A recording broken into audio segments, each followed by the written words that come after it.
Hello guys, मेरा नाम है नंदिनी सोनी और मैं पढ़ाऊँगी आप लोगों को प्रत्येक के लिए लेखांकन अकाउंटिंग फॉर एवरीवन।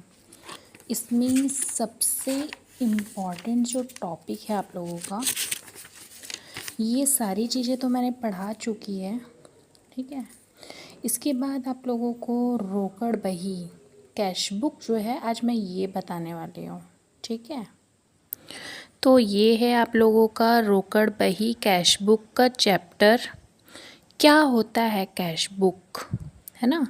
रोकड़ बही क्या होती है, तो इसका आंसर है जब भी हम कोई नगद व्यवहार करते हैं या नगद लेन देन करते हैं, चाहे वो रोज़मर्रा के जीवन में हो या फिर किसी बैंक से हो या किसी से भी हो, जो भी हम नगद व्यवहार करते हैं उन्हें हम रोकड़ बही में लिखते हैं, ठीक है। तो ये जो है आप लोगों का है रोकड़ बही की भूमिका, फिर रोकड़ बही का जो है वो है ये अर्थ, फिर रोकड़ बही की विशेषताएं, और ये है रोकड़ बही को हम और क्या बोल सकते हैं, सहायक बही और प्रधान बही भी इसे हम कहते हैं, ठीक है। क्योंकि सब्सिडायरी बुक यानी और जो प्रधान बही खाता बही है ना, हम जो जनरल एंट्री करते हैं उसमें हम जो कैश लेन देन होते हैं ना, उसका भी हम एक क्या बनाते हैं, रोकड़ खाता बनाते हैं, जो कि खाता बही के अंतर्गत आता है। उसके बाद हम देखेंगे कि रोकड़ बही के प्रकार कितने होते हैं।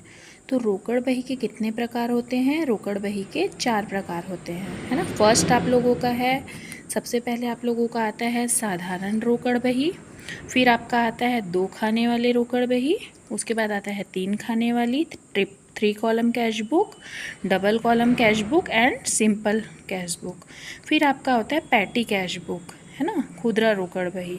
तो ये 4 प्रकार की जो होती है आपकी कैश बुक तैयार की जाती है या रोकड़ बही तैयार की जाती है, ठीक है। तो अब जानते हैं साधारण रोकड़ बही क्या होती है। देखिए, मैं इसमें आपको एकदम सिंपल वर्ड्स में बताती हूँ कि साधारण रोकड़ बही क्या होती है। साधारण रोकड़ बही वो होती है जिसमें हम नगद लेन देन, है ना, जो भी आपका नगद हुआ है, प्राप्ति हुआ है या खर्च हुआ है, उनका लेखा जोखा करते हैं, लेकिन इसमें आपका डिस्काउंट कॉलम नहीं होता है, ओनली ऑन अमाउंट का कॉलम यहाँ पे होता है, ठीक है।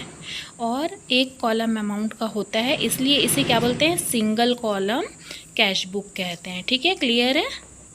अब इसके बाद आपकी आती है 2 खाने वाली रोकड़ बही, यानी कि जिसमें आपका जब हम कैश बुक बनाते हैं तो हमारा जो है यहाँ पर डिस्काउंट का एक कॉलम बढ़ जाता है, यानी कि आपका अमाउंट कॉलम तो रहेगा ही कैश का, प्लस डिस्काउंट का भी कॉलम जो है यहाँ पे आप देख सकते हैं रहेगा, यानी कि डिस्काउंट जितना भी है उसको आप डिस्काउंट कॉलम में रखेंगे। जैसे जब हम कोई सामान खरीदते या बेचते हैं ना, तो जो भी डिस्काउंट दिया या लिया जाता है उसे हम इस कॉलम में लिखते हैं। तो ये डबल कॉलम कैश बुक हो गया।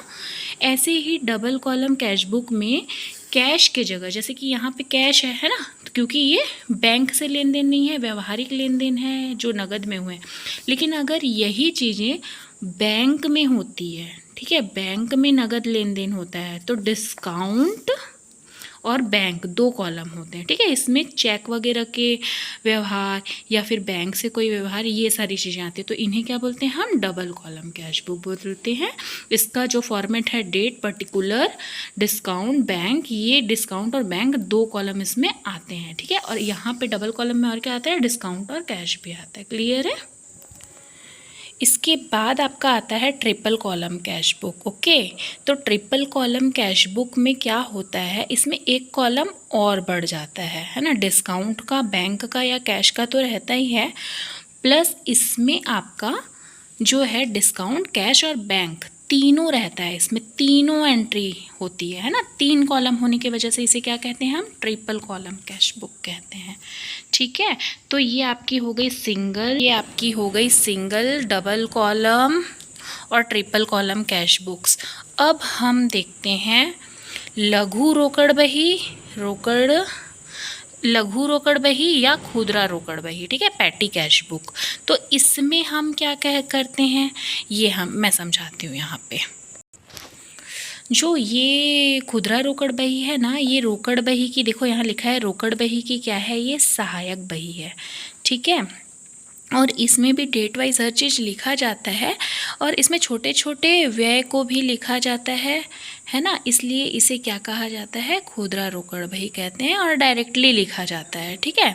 तो ये बहुत इजी होता है और छोटे छोटे व्ययों को डायरेक्टली इसमें दिखाया जाता है सीधा, और कोई भी इसमें कॉलम वगैरह ऐसे 2 या 3 नहीं रहते, एक ही कॉलम रहता है इसमें भी, है ना। लेकिन ये क्या होता है, खुदरा रोकड़ बही इसलिए होता है क्योंकि छोटे छोटे ब्यौरे जो होते हैं इसमें, जैसे कि जलपान व्यय हो गया, टिकट व्यय हो गया, कूली का हो गया, ये सब इसमें डायरेक्टली ही लिखा जाता है, ठीक है।